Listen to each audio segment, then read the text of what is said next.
मैं बोध के अलावा और कुछ हूं ही नहीं, बोध मात्र हूं। और अज्ञान के कारण क्या किया है मैंने, अपने ऊपर अनेकों उपाधियां ओढ़ ली हैं। नित्य आत्म विचार करने पर यह बोध या आत्मज्ञान हो जाता है। क्या हो जाता है कि मैं निर्विकल्प में ही स्थित हूँ। निर्विकल्प मतलब परम, जो सबसे अल्टीमेट है, मतलब आत्मा में मैं स्थित हूँ। बोध भी हमारा पक्का है, बोध मात्र हम हैं, इसके अलावा और कुछ भी नहीं। मतलब एकदम शुद्धतम स्थिति बता दी, बोधो मात्र हम।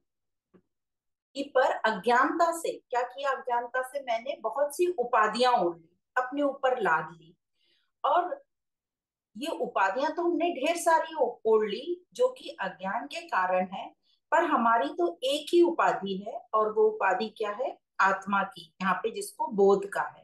और ये उपाधि से भी परे बोध मात्र, मतलब बिल्कुल सिर्फ बोध हूं मैं, सिर्फ आत्मा है। तो आत्मा सभी उपाधियों से परे है, यह अतीत है। तो यहाँ पे बोध, बोध मतलब आत्मा मान लिया। तो बोध जो आत्मज्ञान है, बोध मतलब आत्मज्ञान बोल सकते हैं। जो व्यक्ति को आत्मज्ञान हो गया है वो अपना मिथ्यात्व, मतलब जो मिथ्या है उसको उसने जान लिया है। मतलब अहंकार जो मिथ्या है, अहम, उसको जान लिया है। वो बोधवान हो गया है, वो बोधवान हुआ। तो जो अहम को जिसने जान लिया वह आत्मस्थ हो गया, और वही बोध है, वही मुक्ति है। अब साधारण तौर पे क्या होता है, अब यहाँ पर बोध की बात हो रही है, और साधारण तौर पे हम क्या कह देते हैं कि वो बहुत ज्ञानी है। तो ज्ञानी और बोध, जो साधारण जगत में हम ज्ञानी बोलते हैं और बोध, उसमें क्या डिफरेंस है। तो जो जगत में हम ज्ञानी बोल देते हैं वो बोध नहीं कहलाता। तो बोध और ज्ञानी में हमें फर्क समझ में आना चाहिए। ज्ञानी कौन कहलाएगा, जिसने जगत का पूरा जनरल नॉलेज या पूरी जानकारी ले रखी है, और वह ज्ञानी अपने ज्ञान पर ही निर्भर रहता है। और जो उसका वो जो ज्ञान है, उस वो अहंकार के कारण है। और उस ज्ञान जो उसने एकत्र किया है अहंकार के कारण, और वो अहंकार से अपना वो अस्तित्व, वो ज्ञान से अस्तित्व बनाए रखता है। क्यों, उसकी आमतौर पे जो स्थिति होती है, जो ज्ञानी की, जो ज्ञान लेता है संसार का, वह अहंकार की स्थिति होती है। मतलब अहंकार रहेगा तो बंधन रहेगा ही रहेगा। वो अपने अंदर बंधन का जो जाल है वो बुनता चला जाता है। तो ज्ञानी, यहाँ हम संसार के ज्ञानी की बात कर रहे हैं, जो साधारण तौर पे हम ज्ञानी बोल देते हैं। तो ज्ञानी मतलब अहंकार, अहम, वो स्वयं से मुक्त नहीं होता, क्योंकि वो अहंकार उसमें बैठा हुआ है। और वो रोज रोज नई नई उपाधियां अपने ऊपर ओढ़ लेता है, और उसे अभी ये पता ही नहीं है कि बोध क्या है। तो यहाँ पर जो बोध की बात हो रही है, बोध क्या है, बोध में अहंकार होता ही नहीं, अहंकार मिट जाता है। क्योंकि यह व्यक्ति जिसने आत्मज्ञान ले लिया, उसने अपने आप को जान लिया, इस अहंकार को वो जान लेता है। तो वो अहंकार से मुक्त हो जाता है। तो यही बोल रहा है कि बोधवान जो है वो, उसके पास कोई भी उपाधि नहीं है, वो अपनी सारी उपाधियों से मुक्त हुआ, उसने त्याग दी अपनी सारी उपाधियां। क्योंकि अब उसको उपाधियों की असलियत पता चल गई कि ये सब उपाधियां जो हैं अज्ञान के कारण है, और ये झूठ है। और ये जो ज्ञानी होते हैं, संसारिक ज्ञानी, उनको अपने ज्ञान का बड़ा अभिमान रहता है।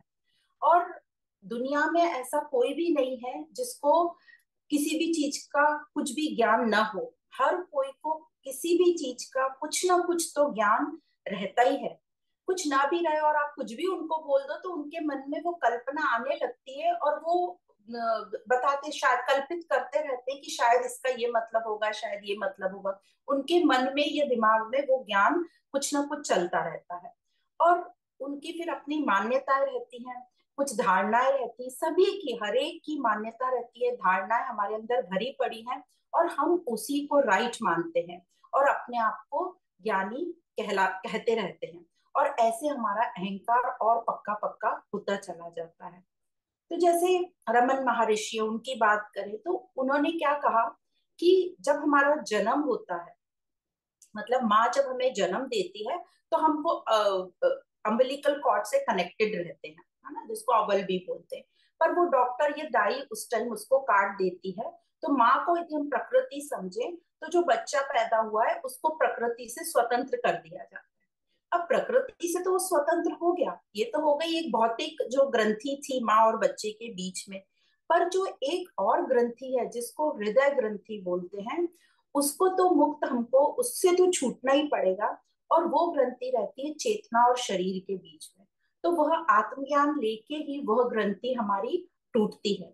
और सभी संत लोग कहते हैं पूरा आध्यात्मिक ज्ञान जो है वो इसीलिए है कि वो ये ग्रंथि को, जो भी मनुष्य पैदा हुआ है उसका उद्देश्य ही है कि वो यह हृदय ग्रंथि है इसको गला दे या मिटा दे। तो प्रकृति में हमने जो जन्म लिया है वो इसलिए लिया है कि ये हृदय ग्रंथि जो है हमारी, जो हमारा अहंकार है, उसको हम मिटा दें, ये हृदय ग्रंथि को जो है डिसॉल्व कर दें। और यही हमारे जीवन का उद्देश्य है। और जो हम समझते हैं कि हमारा प्रकृति में जन्म हुआ है तो मजे मारने के लिए हुआ है, यह बिल्कुल भी उद्देश्य नहीं है। उद्देश्य ये है कि हम अपने अहंकार को पहचाने और अहंकार को मिटा दें और हम बंधन मुक्त हो जाएं। अब यहाँ पर जो अज्ञान बोल रहे हैं बार बार, और यह कह रहे हैं कि कोई भी ऐसा नहीं है जिसको कुछ भी ज्ञान नहीं है, मतलब अज्ञान कुछ भी ज्ञान नहीं होना, ऐसा कुछ नहीं होता। तो यहाँ जो अज्ञान का मतलब कहा जा रहा है वो पूरा पूरा ज्ञान का अभाव नहीं है। उसको बोल रहे अज्ञान माने झूठा ज्ञान या अधूरा ज्ञान, कुछ ना कुछ तो उसको किसी बात का ज्ञान रहेगा। और अज्ञान के ही कारण वो बहुत सी उपाधियां अपने ऊपर कल्पित कर लेता है, धारण कर लेता है। और सच्चाई ये है कि सिर्फ मैं बोध मात्र हूँ, जो पहले ही कह दिया अष्टवक्र जी ने कि है तो सिर्फ तू बोध मात्र, और ये उपाधियां तूने ओढ़ ली हैं, कल्पित कर ली हैं। और जो सेकंड लाइन में वो कह रहे हैं विचार करने से, क्या गुरु के उपदेश का हम बार बार विचार करेंगे सही केंद्र से, मतलब उच्चतम भाव से, स्वार्थ से नहीं, तो आत्म विचार करते हुए मुझे ये स्पष्ट हो जाता है कि मैं निर्विकल्प हूँ, निर्मल हूँ, नित्य हूँ, और यही मेरी स्थिति है, मतलब परम शुद्ध चैतन्य हूँ। पर यदि ये आत्म विचार की जगह हमारा जो मन है वो प्रकृति में ही लगा रहे, तो हमें कभी भी स्पष्टता, मतलब क्लैरिटी नहीं रहती कि हम कौन है और हम क्या करने जा रहे हैं और हमारे जीवन का उद्देश्य क्या है। पर ये जो मन है ये मानता ही नहीं कि ये जो सब मुझे दिख रहा है, प्रतीत हो रहा है, ये सच नहीं है। तो मन बार बार कहता रहता है नहीं ये तो सच है। तो इस मन को कैसे हम बताएं?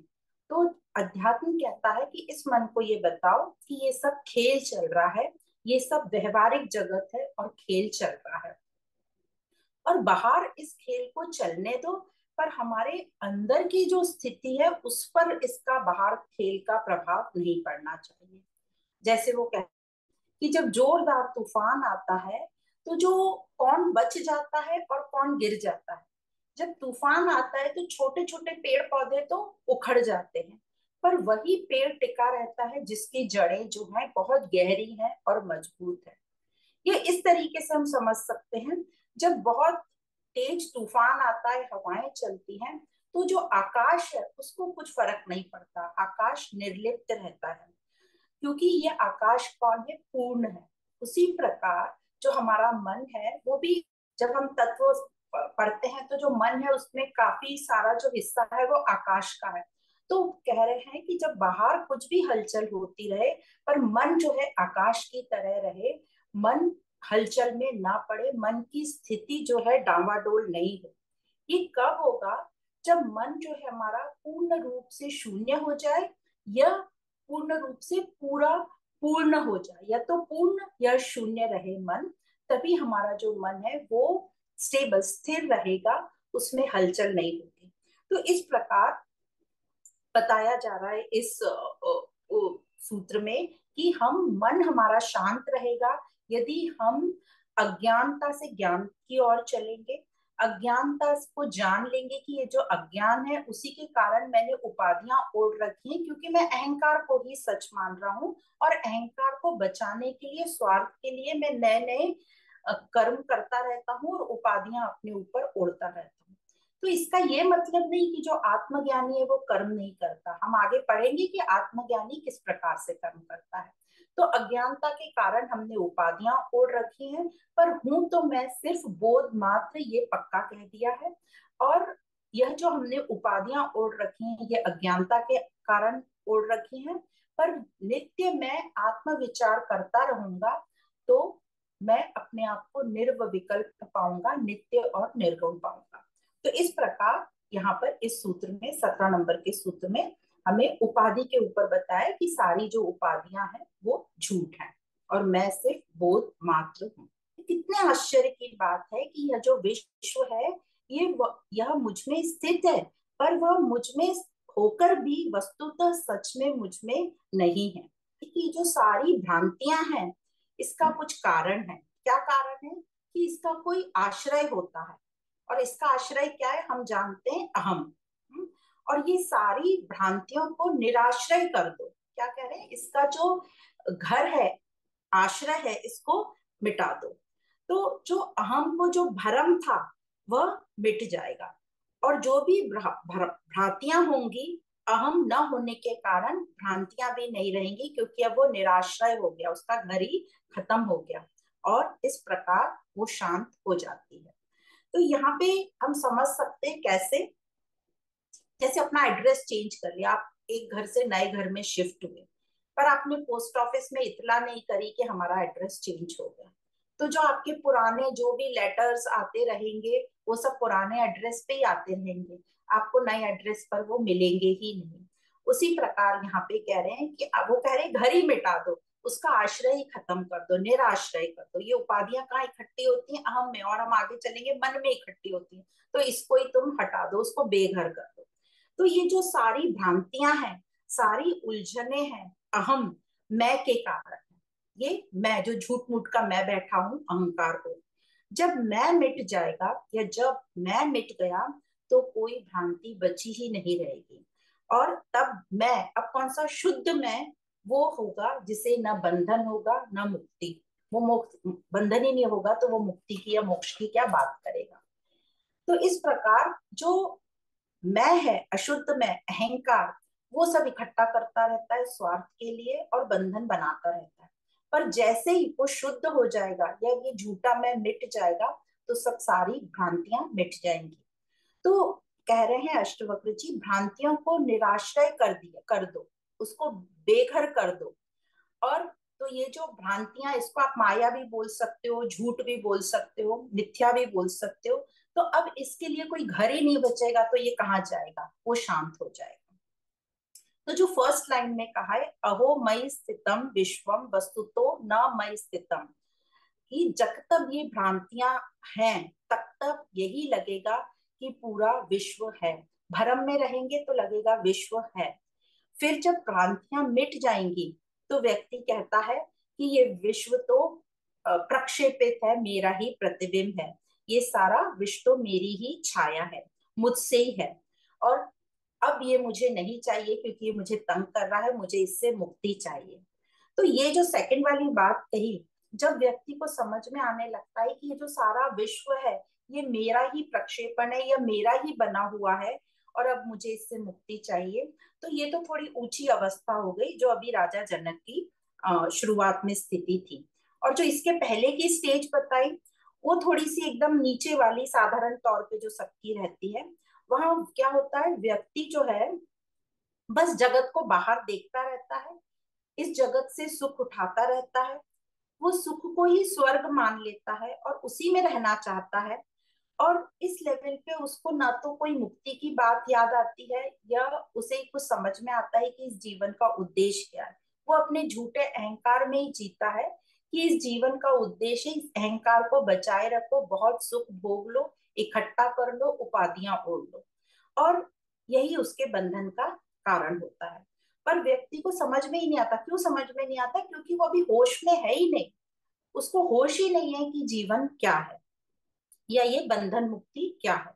और वो बंधन को ही सुख समझ रहा है और उसी को भोग रहा है।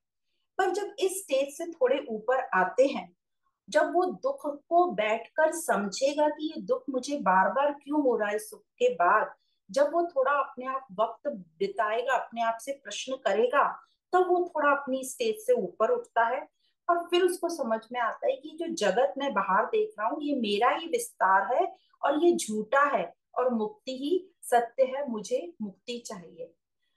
अष्टवक्र जी क्या कहते हैं, ये तो हो गई सेकंड नंबर की बात। फर्स्ट थी कि उसे कुछ पता ही नहीं है, सेकंड नंबर में अब उसे मुक्ति चाहिए।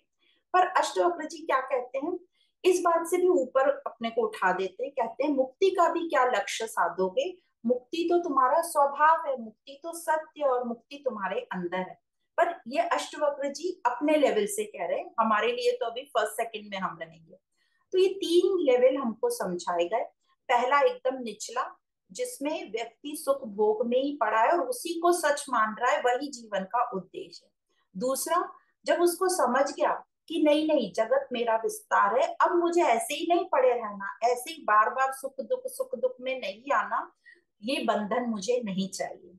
और तीसरा, जिसमें अष्टवक्र जी कह रहे हैं मुक्ति को भी छोड़ो, वह तो तुम्हारा स्वभाव है, तो मुक्ति की भी क्या कामना करना, मुक्ति तो तुम्हारे अंदर बैठी है। तो ये तीन लेवल हमको समझ में आते हैं, बट अभी हम सेकंड नंबर के लेवल की बात कर रहे हैं। तो ये जो पहला ग्रुप था जिसमें इंसान एकदम निचले दर्जे में, उसको कुछ पता ही नहीं, वो संसार में सुख भोग में लगा है, तो इस वाले ग्रुप से अष्टवक्र जी कुछ नहीं कह रहे हैं, कुछ बोलकर उसको फायदा भी नहीं है।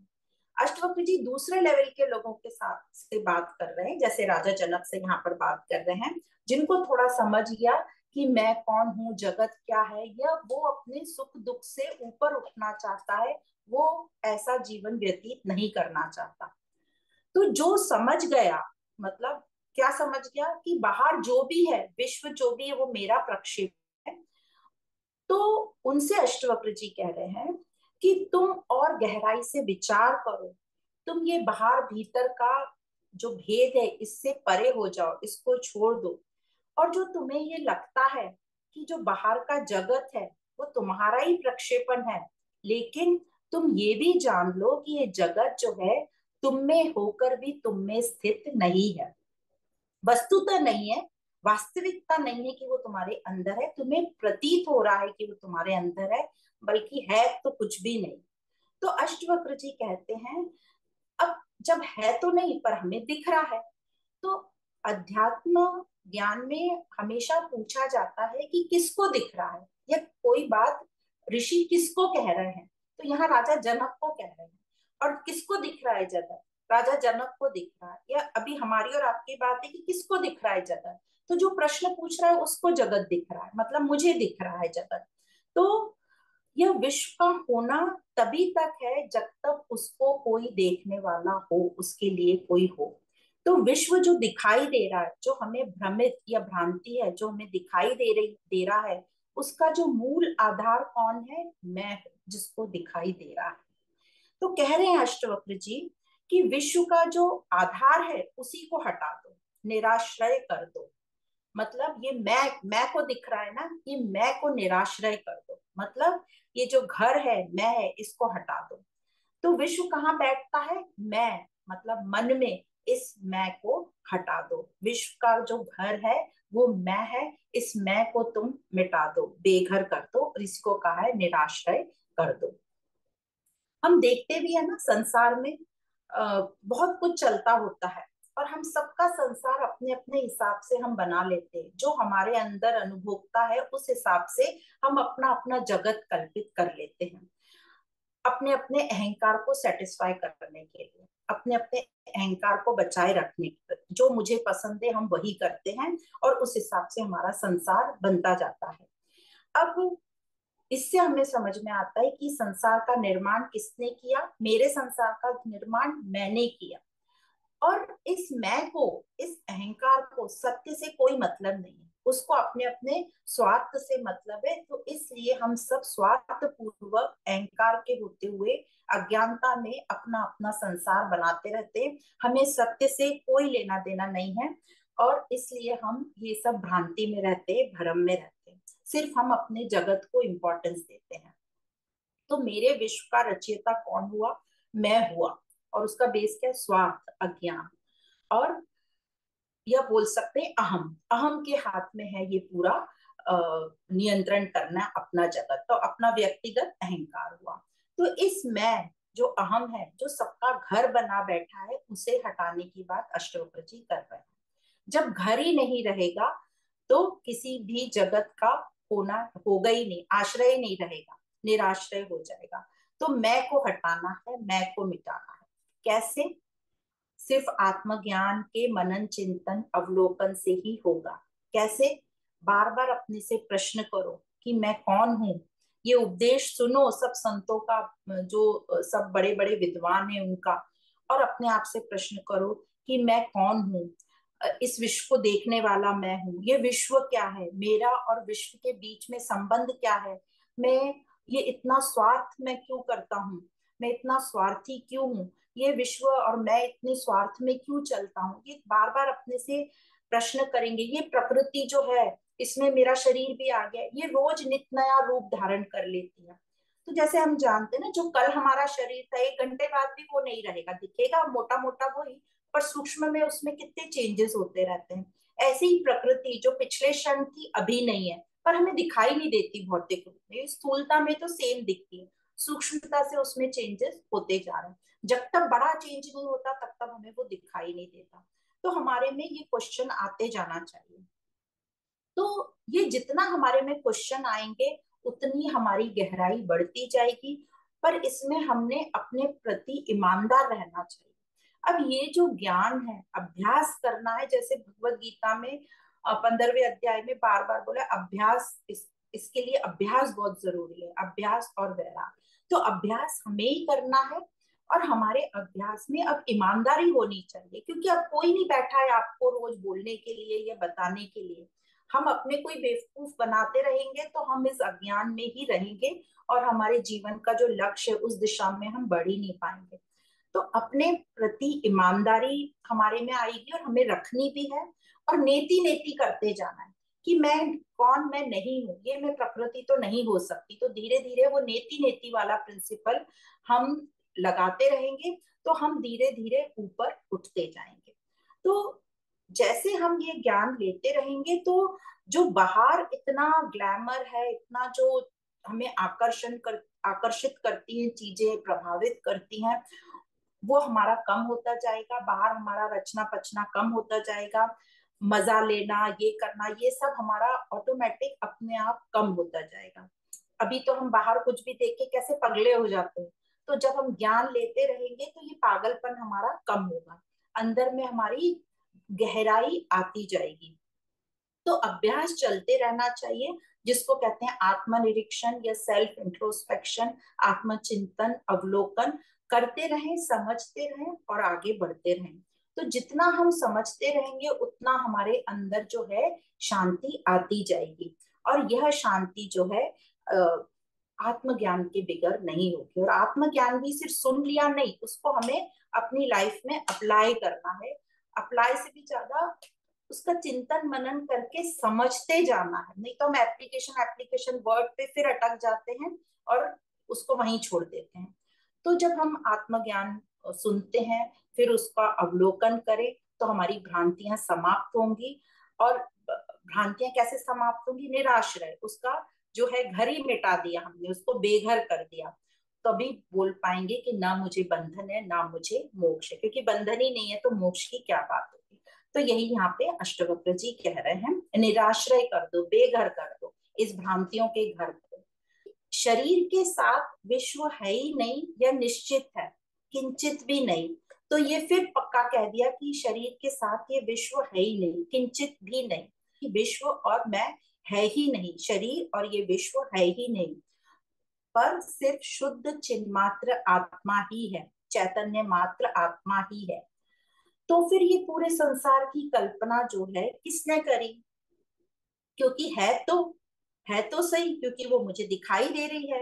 तो कौन करता है ये कल्पना? तो अब हमें अपने आप में सोचना है कि कौन करता है कल्पना। तो अष्टवक्र जी बार बार यही कह रहे हैं, विश्व और ये शरीर है ही नहीं, बिल्कुल भी नहीं है, ये पक्का है, पर हमें दिखता है। अब हमें दिखता है तो क्या कोई नहीं है? कोई तो होगा ये जो कल्पना करता है। तो इसके लिए हमें कह दिया कि ये माया समझ लो इसको, कि ये माया है, जो है नहीं पर दिखाई देती है, जो नहीं है वो दिखाई देती है, तो माया नाम। तो जो है नहीं पर मुझे पूरा दिखता है, इसलिए मुझे पूरा विश्वास है कि ये है ही है। तो अष्टवक्र जी पूछ रहे हैं, तुम्हें जो इतना पक्का है कि ये है, कैसे हो गया इतना पक्का कि विश्व है और मैं हूं, ये शरीर है और ये पूरा विश्व है? तुम्हारा इतना पक्का विश्वास हो कैसे गया? तो अब हमसे पूछा जाए कि विश्वास कैसे हो गया, तो हम क्या उत्तर देंगे? हमें दिखाई दे रहा है, इसलिए हमें पक्का विश्वास है। अब हमें पक्का विश्वास तो है, ये भी विश्वास है कि ये है नहीं, क्योंकि अष्टवक्र जी कह रहे हैं कि है ही नहीं, और बड़े बड़े संतों ने सबने कह दिया ये कुछ है ही नहीं, पर हमें दिख रहा है और हमें पूरा विश्वास है अपने दिखने पर कि है। मतलब इससे पता चलता है कि हम कौन है, हम अपनी ही कल्पना है। कल्पना पर हमें पूरा विश्वास है, अपनी ही कल्पना है और अपनी ही कल्पना पे हमें पूरा विश्वास है। तो ये जो अहम, ये जो अहंकार है, ये अपनी कल्पना आप ही है, खुद ही अपने आप को कल्पना कर रहा है और खुद ही अपने आप को प्रमाणित कर रहा है कि मैं हूं ही हूं, पक्का हमें बता रहा है। तो अब इससे हमें समझ में आता है कि अहंकार कौन? जिसको खुद के अलावा और कोई प्रमाणित नहीं कर सकता, क्योंकि हम ही कह रहे हैं, हमें पक्का है और ये हमारी कल्पना है और हमें अपनी कल्पना पर पूरा विश्वास है, और कोई नहीं बोल रहा, मैं ही बोल रहा हूं कि मुझे ये दिख रहा है। तो सबकी अपनी अपनी कल्पना है और सब अपने उस कल्पना पर विश्वास करते हैं। तो अहंकार कौन? जो अपने आप को ही स्वयं प्रमाणित करता है और कोई नहीं है उसको प्रमाण देने वाला। और प्रमाण तो होना चाहिए, बिना प्रमाण के हम कैसे मान ले कि वो सच है? तो ये जो अपने आप को स्वयं को ही सिद्ध करता है और करता फिरता है हमेशा, मैं हूं, हर चीज में नाक घुसा के कहेगा मैं हूं मैं हूं, और ऐसे अपने आप को पक्का करता रहता है, फुलाता रहता है। तो ये है अहंकार, ऐसा है इस अहंकार का रूप। पर अब आत्मज्ञान का क्या काम है? अष्टवक्र जी, यहाँ पर हम अष्टवक्र जी को पढ़ रहे हैं, तो इन संतों का क्या काम है? उनका काम है इस अहंकार को मारना, या इस अहंकार को मिटा देना। अब अहंकार का मिटना तो किसी भी व्यक्ति को अच्छा नहीं लगता, मतलब अहंकार को नहीं अच्छा लगता, अहंकार को बिल्कुल गवारा नहीं है कि मैं मिट जाऊं। और इसलिए व्यक्ति यह डरता है कि अहंकार गिर जाएगा तो मैं क्या करूंगा। तो अहंकार अपने आप को बचाए रखता है। तो ये जो पूरा हमारा लाइफ चलती है, हम अपने आप को बचाए रखने की कोशिश करते हैं। जितना बड़ा हमारा अहंकार होता है, कैसे होता है बड़ा अहंकार? जितना जितना हम चीजें इकट्ठी कर लेते हैं, उपाधियां इकट्ठी कर लेते हैं, जितना जितना हम सुख सुविधाएं इकट्ठा कर लेते हैं, जितना हमारा विस्तार होता है, उतना जो है व्यक्ति को डर लगता है इस अहंकार को मिटाने में। अब अहंकार है ही झूठा, तो जो उसका इतना विस्तार है वो भी क्या है? सब झूठा है, सब भ्रम है, झूठा है। अब इस झूठे को, जो सच है उससे डर लगता है। किसी को भी जो झूठा रहता है उसको सच से डर लगता है। और अहंकार को ये जो सच बताता है ज्ञान कि तू झूठा है, ये सच उसको बड़ा कड़वा लगता है। तो ये जो अहंकार के लिए कहा गया है कि सच कड़वा लगता है, जो बहुत मुहावरा फेमस है ना कि सच तो किसी को भी कड़वा ही लगता है, वो अहंकार के लिए कहा गया है कि उसको सच कड़वा लगता है। जिसे झूठ की लत लग गई हो तो वो सच कैसे सुन सकता है, उसे सच तो कड़वा ही लगेगा। पर रियली में क्या सच कड़वा होता है? यदि आप किसी से प्यार करते हो, अपने बच्चों को, तो आप क्या बोलते हो कि नहीं नहीं मैं सच बताऊंगी क्योंकि तू धोखा नहीं खाए, क्योंकि सच तो अच्छा ही होता है। तो कड़वाहट सच में नहीं होती, सच तो आनंद प्रिय होता है और सच में मिठास होती है। पर जब हम झूठी मान्यता मानकर बैठ जाते हैं, तब वो सच जो है कड़वा लगता है। तो अज्ञानी के लिए सच जो है कड़वा होता है। अज्ञानी मतलब झूठा, पर जो अपने आप को सच मान रहा है वो झूठ को ही सच मान रहा है। तो झूठ को हम बार बार कहेंगे कि तू झूठा है झूठा है, तो उसे उसे बहुत बेचैनी होगी, उसे ये जो सच है बहुत ही कड़वा लगेगा। तो अब समझ रहे हैं हम कि ये अहंकार क्या है और कितना झूठा है। और ये सारा जो आध्यात्मिक ज्ञान है, ये जो सारे वेदांत उपनिषद की बातें हैं, ये किसको कही जा रही हैं? ये अहम को ही कही जा रही हैं, ये अहम के लिए है पूरा ज्ञान। और अहम को क्या कहा जा रहा है? कि तू झूठा है। झूठे को बताया जा रहा है कि तू झूठा है। क्यों बताया जा रहा है झूठा है तू? ताकि जो झूठा है वो अपना जीवन झूठ में ना काटे, वो दुख में ना भोगे, क्योंकि झूठ में रहेगा तो दुखी रहेगा, हमेशा डरा हुआ रहेगा। तो झूठे को ये बार बार कहा जा रहा है कि तू झूठा है, ताकि वो जो अपना जीवन है संवार ले, वो झूठ से बच जाए, वो सुख दुख के इस चक्र से बच जाए। अब अब ये जो अहम है, ये जो मैं है, मतलब झूठा मैं जो है, ये समझ गया, ये समझ जाए कि ये जो अधूरापन मुझे लग रहा है ये भी झूठा है, अधूरापन लगना भी एक झूठा भरम है, तो वो फिर दुखी नहीं रहेगा। पर जब तक उसको लगेगा कि ये अधूरापन है, तब तक वो दुखी दुखी रहेगा, क्योंकि वो संसार से एकत्र करने में लगा है। पर जैसे ही उसको ये समझ जाएगा कि ये जो अधूरापन मुझे लग रहा है ये भी झूठा है, ये झूठे अहंकार के कारण है, तो उसका कर्तापना भोक्तापना समाप्त होगा। पहले भोक्तापना आएगा, फिर कर्तापना, भोगने के लिए फिर उसे कुछ कर्म करना पड़ेगा, और उसका ये जो खेल है चलता रहेगा, यदि उसे ये ज्ञान नहीं मिला। पर जो जान गए हैं, कहते हैं संत लोग, जो संत लोग हैं, ऐसे बड़े बड़े लोग जो ये जान गए हैं कि ये झूठा है, और वो कोशिश करते हैं कि हम भी ये जान जाएं, और हमें जनवाने की कोशिश करते हैं, और इस आत्मज्ञान के द्वारा हमें जनवाने की कोशिश करते हैं कि ये जो तू अहंकार में झूठा जीवन जी रहा है, तो इससे बाहर निकल, ये तेरा जीवन झूठ, अपना जीवन संवार ले। और हमें जो है आध्यात्मिक प्राण डाल देते हैं हमारे में, हमें जीवित कर देते हैं, नहीं तो हम तो मरे ही पड़े हैं। कैसे मरे पड़े, हमें तो लगता है हमारे प्राण चल रहे हैं तो हम जीवित है, पर आध्यात्मिक ज्ञान कहता है कि यदि तेरे पास ज्ञान नहीं है तो तू मृत्य ही है, तू जीवित है ही नहीं। जिस जैसे भगवत गीता में कृष्ण अर्जुन को क्या बोलते हैं, कृष्ण भगवान, कि उन लोगों, वो तो ऑलरेडी मरे पड़े हैं, उनको मार तू। क्यों बोलते हैं उनको मरे पड़े, उनकी तो सांसें चल रही हैं, क्योंकि वो अज्ञान में है, इसलिए उनको बोल रहे हैं कि वो तो मरे पड़े हैं। तो इस प्रकार इस सूत्र में बताया कि आत्मा ही सत्य है, प्रकृति सत्य नहीं है, और यह जो अहंकार झूठा है, इसको समझ लो आत्मज्ञान से कि ये झूठा है, झूठे को झूठा समझ लो और आगे बढ़ो। राजा जनक कह रहे हैं, शरीर, स्वर्ग, नरक, बंधन, मुक्त और भय आदि और भी जो भी कुछ लगता है, मतलब जो मन के आवेग हैं, विचार हैं, इन सबको मैंने कल्पना मात्र जान लिया। अब मुझ शुद्ध चैतन्य के लिए कौन सा कर्तव्य शेष रहा। इससे ये समझ आता है कि अज्ञानी के लिए, मतलब जो मैं और विश्व सत्य है अज्ञानी के लिए, और इसलिए उसके लिए अनेकों कर्तव्य हैं। अज्ञानी शरीर में ही जीता है, शरीर में ही मरता है, उसके लिए तो शरीर ही सब कुछ है, उसके लिए सारे कर्तव्य हैं, क्योंकि वो भयभीत है। किससे भयभीत है, उसको अहंकार को बचाए रखने का बड़ा डर है, तो वो इसके लिए वो बंधन में पड़ता रहता है, कर्ता भोक्ता बनता रहता है। उसको लगता है मैं अधूरा, और ये जो विश्व है इससे मेरा अधूरापन होगा, तो उसमें स्वार्थ आ जाता है, वो सबको अलग अलग देखता है, भिन्न भिन्न देखता है। तो वो अज्ञानी जो है वो कर्ता भी है, भोक्ता भी है।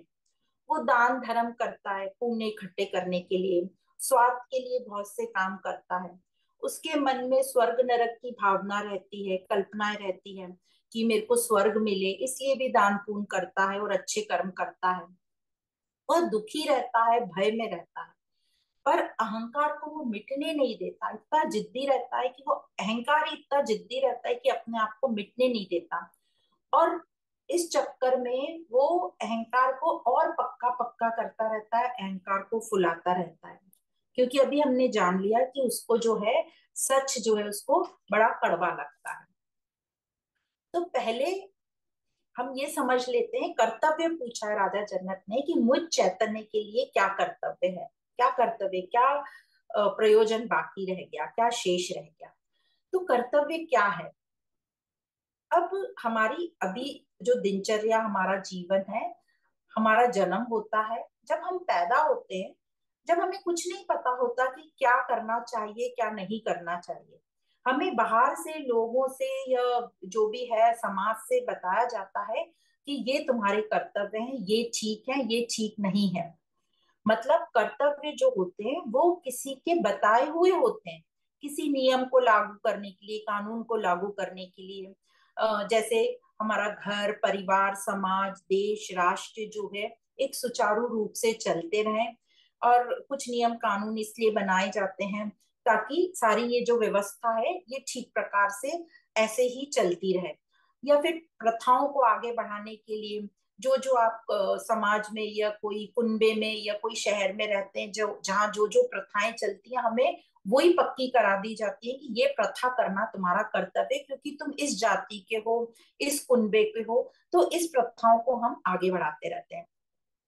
अब ये तो हमें समझ गए कि ये कर्तव्य जो है बाहर के लोग निर्धारित करते हैं और हमारे ऊपर डालते हैं कि ये तुम्हारे लिए ठीक है, ये तुम्हारे लिए ठीक नहीं है।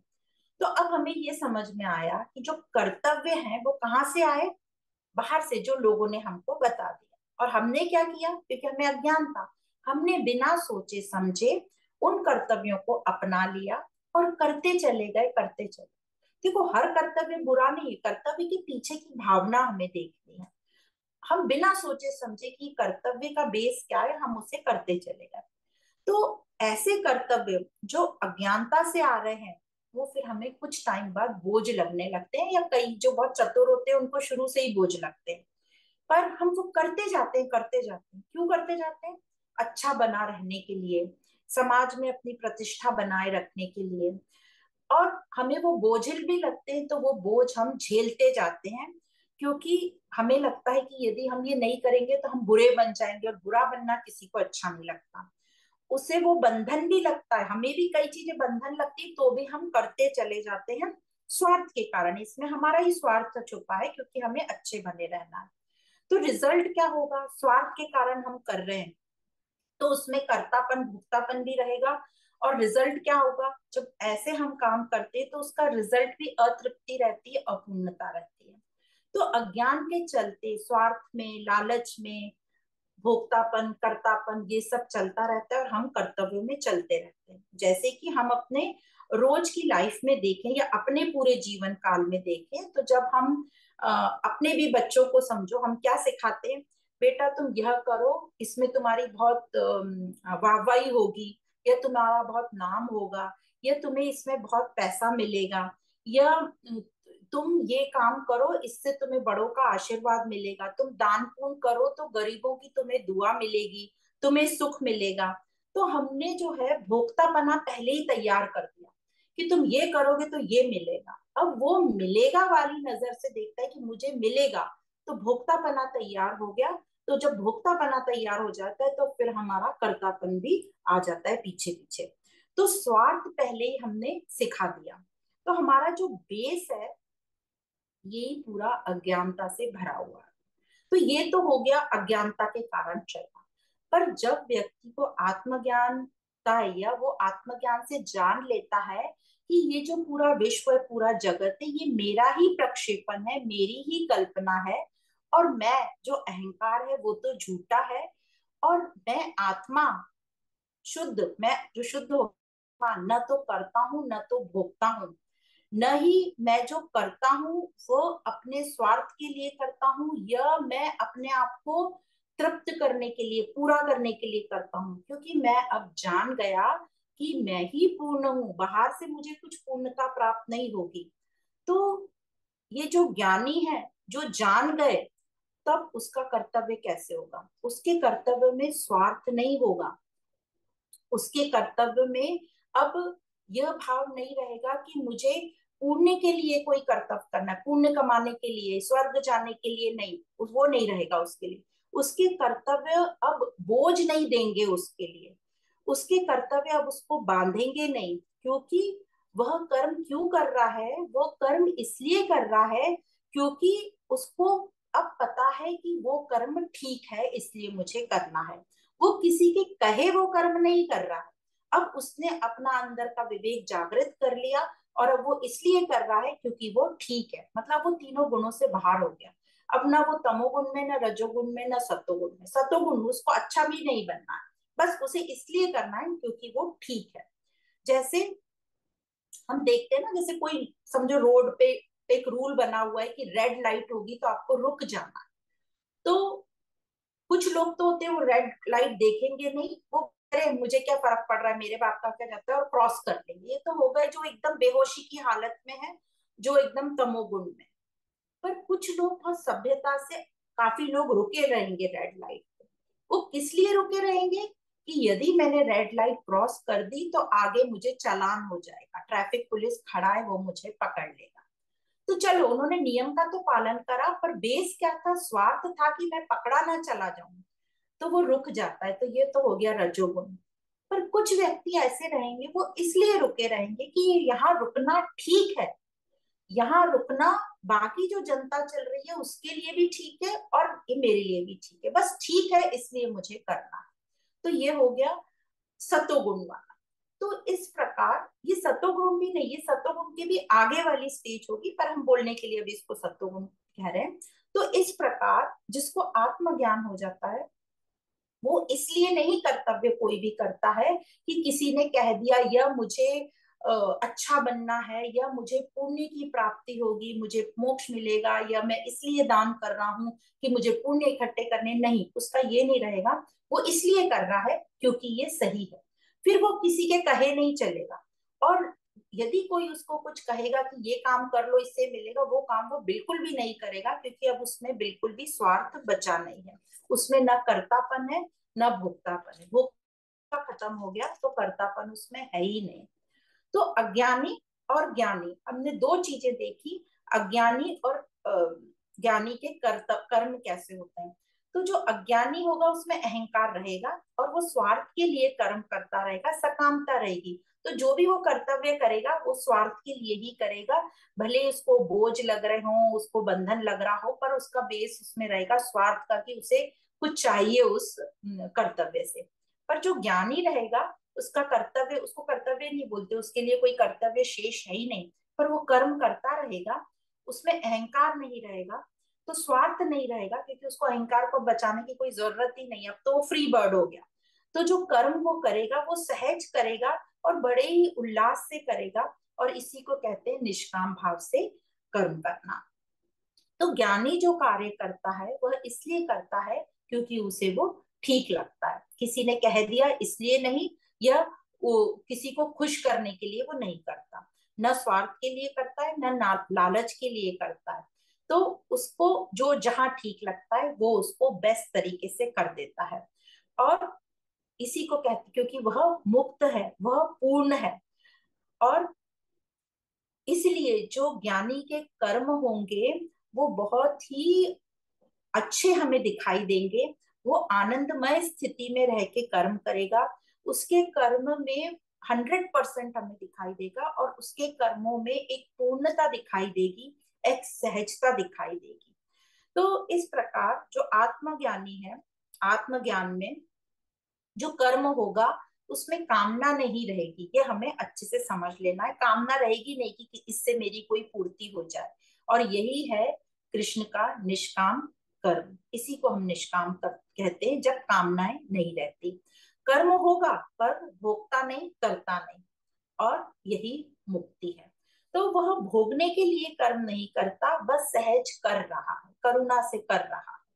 तो जो सबके लिए जो वो करता है, हमें ऐसा बाहर से दिखता है कि हम बाहर से जज नहीं कर सकते वो किस अंदर के किस केंद्र से कर रहा है।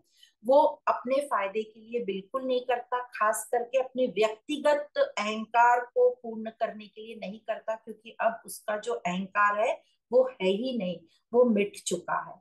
तो उसने अपने जो व्यक्तिगत अपूर्णता का, जो हमें झूठा कल्पना होती है कि मैं अपूर्ण हूं, उसने उसको जान लिया कि मैं अपूर्ण नहीं हूं, मैं पूर्ण हूं। उसने इस प्रकार से ठीक से जान लिया, और जो मुझे अपूर्णता की कल्पना हो रही है वो कल्पना ही है, उसने अच्छे से जान लिया कि ये कल्पना है, ये मेरा भ्रम है।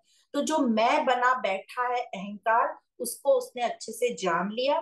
क्या जान लिया कि ये मिथ्या है, ये झूठा है, और ये मेरी कल्पना है। तो उसने अपने भ्रम को, भ्रांति को जान लिया, अपने मिथ्यात्व को जान लिया, और इसी को कहते हैं आत्मज्ञान। और इसी को कहते हैं कि कर्म तो होता है पर कर्तापन नहीं होता, भोक्तापन नहीं होता, और इसी को कहा है मुक्ति। यही है निष्काम, निष्कामता या निष्काम कर्म। तो ज्ञानी के लिए कर्तव्य कैसा है क्या कोई कर्तव्य? उसके लिए अब कोई कर्तव्य नहीं है, वो अपने मस्ती में जो करना चाहे वही उसका प्रयोजन है और सहजता है उसकी।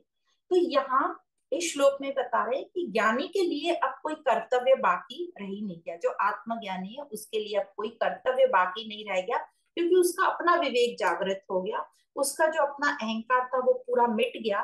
तो वो जो भी करेगा वो जगत के कल्याण के लिए ही करेगा।